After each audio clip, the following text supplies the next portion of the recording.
श्री दशमहाविद्या अष्टोत्तरशतनामावलिः।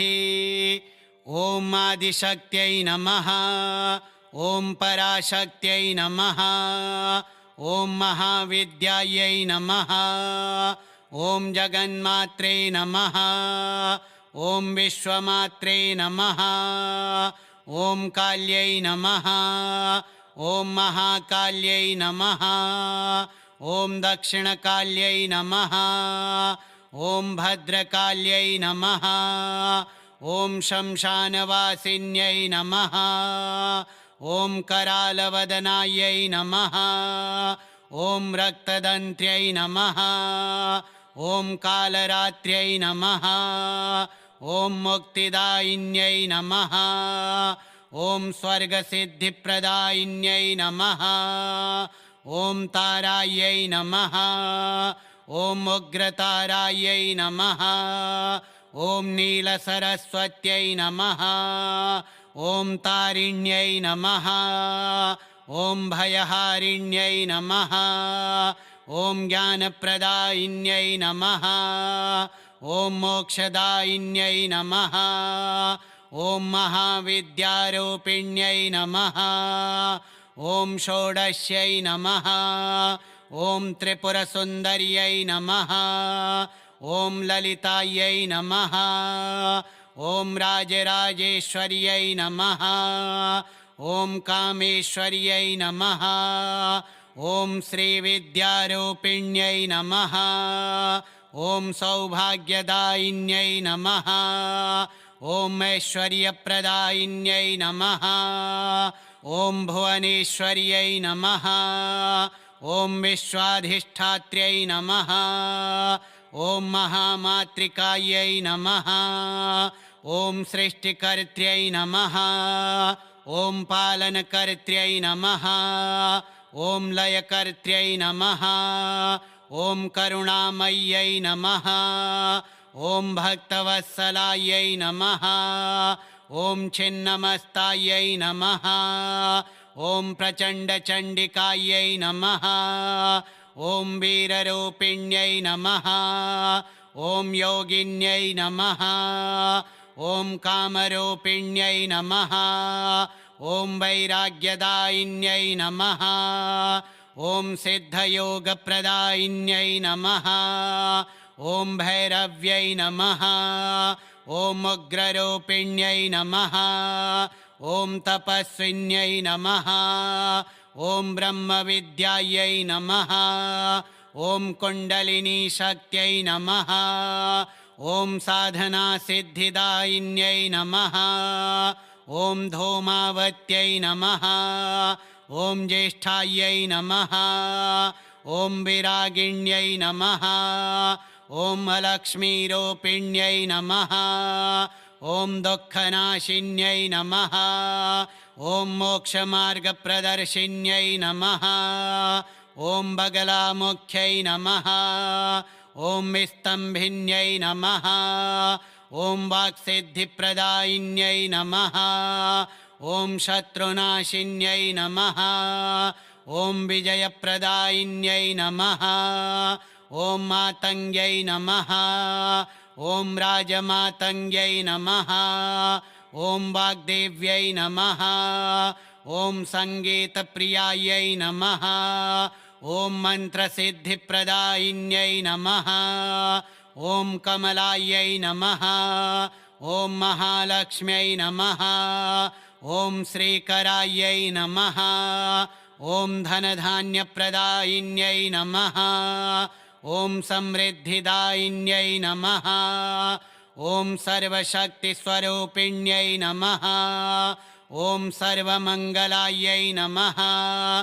ॐ सर्वदुःखनिवारिण्यै नमः। ॐ सर्वरक्षाकर्यै नमः। ॐ सर्वविघ्ननाशिन्यै नमः। ॐ सर्वकामप्रदायिन्यै नमः। ॐ सर्वपापहरायै नमः। ॐ सर्वभयापहायै नमः। ॐ सर्वसौभाग्यदायिन्यै नमः। ॐ सर्वज्ञानप्रदायिन्यै नमः। ॐ सर्वसिद्धिदायिन्यै नमः ॐ सर्वसमृद्धिदायिन्यै नमः ॐ शिवशक्त्यै नमः ॐ विष्णुशक्त्यै नमः ॐ ब्रह्मशक्त्यै नमः ॐ त्रिगुणात्मिकायै नमः ॐ त्रैलोक्यपालिन्यै नमः ॐ योगमायायै नमः ॐ महामायायै नमः ॐ परमेश्वर्यै नमः ॐ सर्वलोकनमस्कृतायै नमः ॐ भक्ताभीष्टप्रदायिन्यै नमः ॐ शरणागतवत्सलायै नमः ॐ दयासागरायै नमः ॐ कृपानिधये नमः ॐ महाशक्त्यै नमः ॐ अखण्डायै नमः ॐ नित्यायै नमः ॐ सनातन्यै नमः ॐ चिन्मय्यै नमः ॐ आनन्दमय्यै नमः ॐ सच्चिदानन्दरूपिण्यै नमः ॐ सर्वाधारायै नमः ॐ सर्वकारणायै नमः ॐ दशमहाविद्यादेव्यै नमः ॐ आदिशक्त्यै नमः ॐ पराशक्त्यै नमः ॐ महाविद्यायै नमः ॐ जगन्मात्रे नमः ॐ विश्वमात्रे नमः ॐ काल्यै नमः ॐ महाकाल्यै नमः ॐ दक्षिणकाल्यै नमः ॐ भद्रकाल्यै नमः ॐ शमशानवासिन्यै नमः ॐ करालवदनायै नमः ॐ रक्तदन्त्यै नमः ॐ कालरात्र्यै नमः ॐ मुक्तिदायिन्यै नमः ॐ स्वर्गसिद्धिप्रदायिन्यै नमः ॐ तारायै नमः ॐ उग्रतारायै नमः ॐ नीलसरस्वत्यै नमः ॐ तारिण्यै नमः ॐ भयहारिण्यै नमः ॐ ज्ञानप्रदायिन्यै नमः ॐ मोक्षदायिन्यै नमः ॐ महाविद्यारूपिण्यै नमः ॐ षोडश्यै नमः ॐ त्रिपुरसुन्दर्यै नमः ॐ ललितायै नमः ॐ राजराजेश्वर्यै नमः ॐ कामेश्वर्यै नमः ॐ श्रीविद्यारूपिण्यै नमः ॐ सौभाग्यदायिन्यै नमः ॐ ऐश्वर्यप्रदायिन्यै नमः ॐ भुवनेश्वर्यै नमः ॐ विश्वाधिष्ठात्र्यै नमः ॐ महामातृकायै नमः ॐ सृष्टिकर्त्र्यै नमः ॐ पालनकर्त्र्यै नमः ॐ लयकर्त्र्यै नमः ॐ करुणामय्यै नमः ॐ भक्तवत्सलायै नमः ॐ छिन्नमस्तायै नमः ॐ प्रचण्डचण्डिकायै नमः ॐ वीररूपिण्यै नमः ॐ योगिन्यै नमः ॐ कामरूपिण्यै नमः ॐ वैराग्यदायिन्यै नमः ॐ सिद्धयोगप्रदायिन्यै नमः ॐ भैरव्यै नमः ॐ उग्ररूपिण्यै नमः ॐ तपस्विन्यै नमः ॐ ब्रह्मविद्यायै नमः ॐ कुण्डलिनीशक्त्यै नमः ॐ साधनासिद्धिदायिन्यै नमः ॐ धूमावत्यै नमः ॐ ज्येष्ठायै नमः ॐ विरागिण्यै नमः ॐ अलक्ष्मीरूपिण्यै नमः ॐ दुःखनाशिन्यै नमः ॐ मोक्षमार्गप्रदर्शिन्यै नमः ॐ बगलामुख्यै नमः ॐ विस्तम्भिन्यै नमः ॐ वाक्सिद्धिप्रदायिन्यै नमः ॐ शत्रुनाशिन्यै नमः ॐ विजयप्रदायिन्यै नमः ॐ मातङ्ग्यै नमः ॐ राजमातङ्ग्यै नमः ॐ वाग्देव्यै नमः ॐ सङ्गीतप्रियायै नमः ॐ मन्त्रसिद्धिप्रदायिन्यै नमः ॐ कमलायै नमः ॐ महालक्ष्म्यै नमः ॐ श्रीकरायै नमः ॐ धनधान्यप्रदायिन्यै नमः ॐ समृद्धिदायिन्यै नमः ॐ सर्वशक्तिस्वरूपिण्यै नमः ॐ सर्वमङ्गलायै नमः ॐ सर्वदुःखनिवारिण्यै नमः ॐ सर्वरक्षाकर्यै नमः ॐ सर्वविघ्ननाशिन्यै नमः ॐ सर्वकामप्रदायिन्यै नमः ॐ सर्वपापहरायै नमः ॐ सर्वभयापहायै नमः ॐ सर्वसौभाग्यदायिन्यै नमः ॐ सर्वज्ञानप्रदायिन्यै नमः ॐ सर्वसिद्धिदायिन्यै नमः ॐ सर्वसमृद्धिदायिन्यै नमः ॐ शिवशक्त्यै नमः ॐ विष्णुशक्त्यै नमः ॐ ब्रह्मशक्त्यै नमः ॐ त्रिगुणात्मिकायै नमः ॐ त्रैलोक्यपालिन्यै नमः ॐ योगमायायै नमः ॐ महामायायै नमः ॐ परमेश्वर्यै नमः ॐ सर्वलोकनमस्कृतायै नमः ॐ भक्ताभीष्टप्रदायिन्यै नमः ॐ शरणागतवत्सलायै नमः ॐ दयासागरायै नमः ॐ कृपानिधये नमः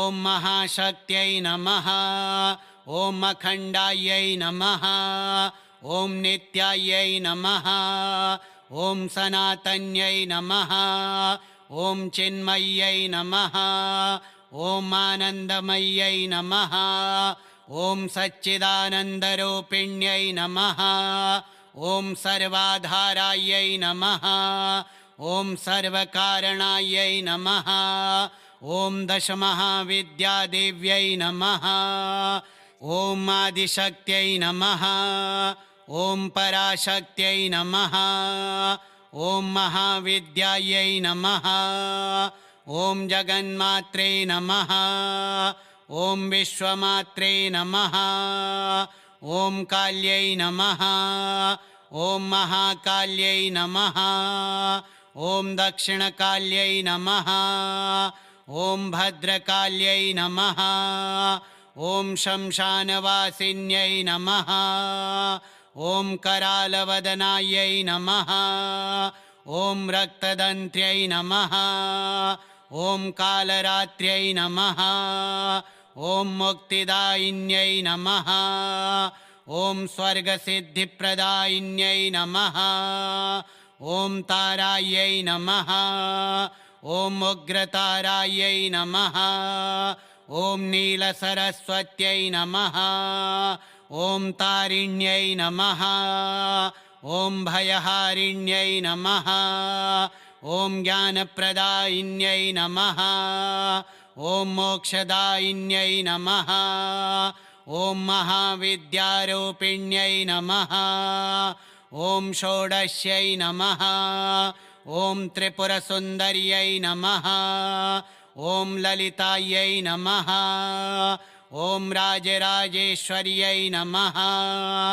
ॐ कामेश्वर्यै नमः ॐ श्रीविद्यारूपिण्यै नमः ॐ सौभाग्यदायिन्यै नमः ॐ ऐश्वर्यप्रदायिन्यै नमः ॐ भुवनेश्वर्यै नमः ॐ विश्वाधिष्ठात्र्यै नमः ॐ महामातृकायै नमः ॐ सृष्टिकर्त्र्यै नमः ॐ पालनकर्त्र्यै नमः ॐ लयकर्त्र्यै नमः ॐ करुणामय्यै नमः ॐ भक्तवत्सलायै नमः ॐ छिन्नमस्तायै नमः ॐ प्रचण्डचण्डिकायै नमः ॐ वीररूपिण्यै नमः ॐ योगिन्यै नमः ॐ कामरूपिण्यै नमः ॐ वैराग्यदायिन्यै नमः ॐ सिद्धयोगप्रदायिन्यै नमः ॐ भैरव्यै नमः ॐ उग्ररूपिण्यै नमः ॐ तपस्विन्यै नमः ॐ ब्रह्मविद्यायै नमः ॐ कुण्डलिनीशक्त्यै नमः ॐ साधनासिद्धिदायिन्यै नमः ॐ धूमावत्यै नमः ॐ ज्येष्ठायै नमः ॐ विरागिण्यै नमः ॐ अलक्ष्मीरूपिण्यै नमः ॐ दुःखनाशिन्यै नमः ॐ मोक्षमार्गप्रदर्शिन्यै नमः ॐ बगलामुख्यै नमः ॐ विस्तम्भिन्यै नमः ॐ वाक्सिद्धिप्रदायिन्यै नमः ॐ शत्रुनाशिन्यै नमः ॐ विजयप्रदायिन्यै नमः ॐ मातङ्ग्यै नमः ॐ राजमातङ्ग्यै नमः ॐ वाग्देव्यै नमः ॐ सङ्गीतप्रियायै नमः ॐ मन्त्रसिद्धिप्रदायिन्यै नमः ॐ कमलायै नमः ॐ महालक्ष्म्यै नमः ॐ श्रीकरायै नमः ॐ धनधान्यप्रदायिन्यै नमः ॐ समृद्धिदायिन्यै नमः ॐ सर्वशक्तिस्वरूपिण्यै नमः ॐ सर्वमङ्गलायै नमः ॐ सर्वदुःखनिवारिण्यै नमः ॐ सर्वरक्षाकर्यै नमः ॐ सर्वविघ्ननाशिन्यै नमः ॐ सर्वकामप्रदायिन्यै नमः ॐ सर्वपापहरायै नमः ॐ सर्वभयापहायै नमः ॐ सर्वसौभाग्यदायिन्यै नमः ॐ सर्वज्ञानप्रदायिन्यै नमः ॐ सर्वसिद्धिदायिन्यै नमः ॐ सर्वसमृद्धिदायिन्यै नमः ॐ शिवशक्त्यै नमः ॐ विष्णुशक्त्यै नमः ॐ ब्रह्मशक्त्यै नमः ॐ त्रिगुणात्मिकायै नमः ॐ त्रैलोक्यपालिन्यै नमः ॐ योगमायायै नमः ॐ महामायायै नमः ॐ परमेश्वर्यै नमः ॐ सर्वलोकनमस्कृतायै नमः ॐ भक्ताभीष्टप्रदायिन्यै नमः ॐ शरणागतवत्सलायै नमः ॐ दयासागरायै नमः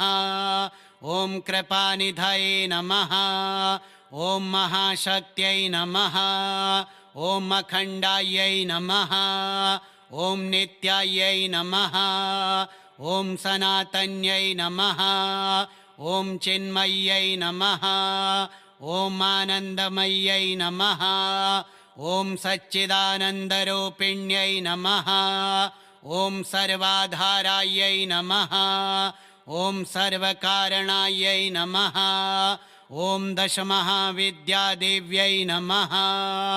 श्रीदशमहाविद्या अष्टोत्तरशतनामावलिः श्रीदशमहाविद्यादेव्यार्पणमस्तु।